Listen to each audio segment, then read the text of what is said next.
Hi there, Henry Hong coming to you from the Charles Street Grill after too long of a hiatus. We are in the midst of opening back up, looking so forward to seeing more and more of you members in person very, very soon. So today I'm going to show you a little cocktail. It is an as yet unnamed cocktail. This cocktail came about because our very own Rachel Kane, we were just having kind of a random conversation about drinks that we like and restaurants that we like, etc. And I guess it was a couple weeks ago, the Alexander Brown restaurant in Midtown announced that they were closing down. I think it was maybe, what, 2 or 3 weeks ago at this point. This is the third week in June when this video is being recorded. And she remembered one of their house shots that they would kind of give out to bar patrons was really, really good, but she could not remember what was in it. She knew that there was rum in it and some other things, and she had been searching for the recipe for a while. So I was intrigued and kind of reached out to my industry friends and ex-colleagues and everything, and I had somebody finally was able to get a hold of one of the bartenders that worked there, and that bartender divulged the recipe to us. So well, not really the recipe, but it is at least the 2 ingredients, and it's only a 2-ingredient cocktail, and it's sort of one of those ones where I don't know who thought of it, but these 2 things maybe you wouldn't think to put together and in the right proportions, and it took me a little while to find the right measurements of each one. It's kind of magical. It just somehow works together. But let's get started. So the main ingredient is this plantation pineapple rum. So this rum, this is actually called Stiggins Fancy Pineapple Rum, and this is a tribute to Charles Dickens' character Reverend Stiggins. But in any case, this rum is quite fancy. This is a blend of their 3-star rum. Plantation's 3-star rum is called that because they use a blend of rums from their 3 I guess distilleries in Barbados, Trinidad, and Jamaica. Kind of an interesting process on this rum.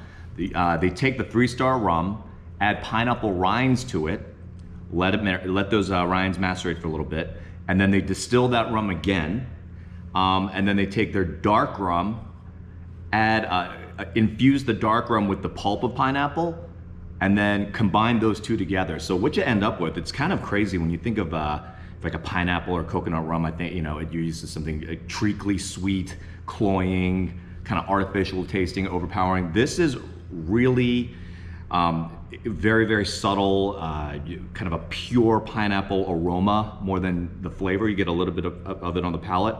Very, very smooth, just fantastic, even on its own, chilled down, or even neat. Actually, this is, I guess very few of us drink rum neat, unless it's a very aged rum, but fantastic rum. And then the other ingredient is Amaro de Angostura, which is, it is an Amaro de Angostura. And it's basically, we know the name Angostura from their bitters. This is not as bitter as the bitters, which is a very, very concentrated tincture, but this would be, sort of in the same family as Aperol and things like that. So the Angostura brand actually is quite distinct. It's a little less bitter. This is also a West Indian product. I believe this is a Trinidad product. Yep. So as opposed to an Italian Amaro, which is really focused on the very bitter kind of the root components, this one is a little bit more of the warm spice component. I tried a couple of different combinations, 1-to-1, didn't seem right, and we just kind of playing around a little bit, and just hit upon, when you hit that sweet spot in the curve, it just completely becomes a different final product from the sum of its parts, or something like that. But in any case, and it's best enjoyed just almost as is. So if you recall my previous cocktail videos, it's rum, it's a summer drink, so we want it nice and cold, but we don't necessarily want to dilute it too much with ice. So in this case, I've got a Boston shaker with some ice in it, and the ratio that I found to be ideal is actually 3-to-1. So I've got this European jigger, so it's got a 2-ounce side and a 1-ounce side. So I think I've kind of been hitting this bottle a little hard. I'm hoping I can get 3 ounces out of this. So we'll put 2 ounces and go around to the other side, get that last ounce out of there. Precious, just enough, perfect. And in there, so we've got 3 ounces of the rum in our shaker, and then 1 ounce of the Amaro. All right, big boy cocktail here. This is 4 ounces of liquor. A little stirring wand, and we'll just give it a couple stirs. This is to get it nice and chilled down. We're not gonna shake it, we're not gonna break it. As we talked about before, if you shake too vigorously, it introduces air bubbles. It chills down rapidly, 1, introduces air bubbles, number 2. Both those things work to, in addition to cooling it down, it actually damps down the flavors. So this is something that we don't want to do, because we want to taste these things, especially how they have the synergistic effect on those. So we have a chilled coupe. And again, the reason why I'm using stemmed glassware, which I don't use often, but what this is good for is when you have a chilled down cocktail without ice, because the stem helps it keep cold longer. So if we were using a rocks glass, for instance, and we strained this drink into a rocks glass with no ice, we're holding it with our hand is warming up the glass, it won't stay cold as long. So that's where the stem comes in. And actually, I forgot to bring a strainer, but we'll just go like this.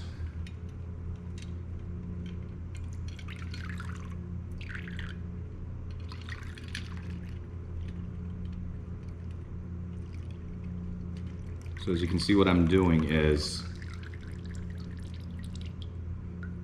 just use this rocks glass, left a little bit of an opening for the liquid to escape through, but not the solid ice.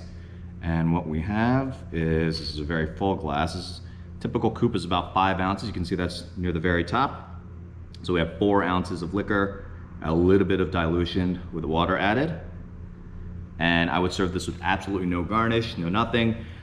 So when you taste this, what you're gonna find is you'll still have that, the rum component, the pineapple aromas, some of those warm spice aromas, but somehow the bitterness in the Amaro and the tiny bit of burn that's left in the rum sort of cancel each other out, and it's just this very, very smooth, very, very balanced, very clean tasting cocktail. So I highly encourage you to try first the rum on its own, and then the Amaro on its own, just to see how it all comes together in this very seemingly simple cocktail that has some sort of a magical effect. And again, it's unnamed. We don't really have a name for it, so be happy to take any suggestions.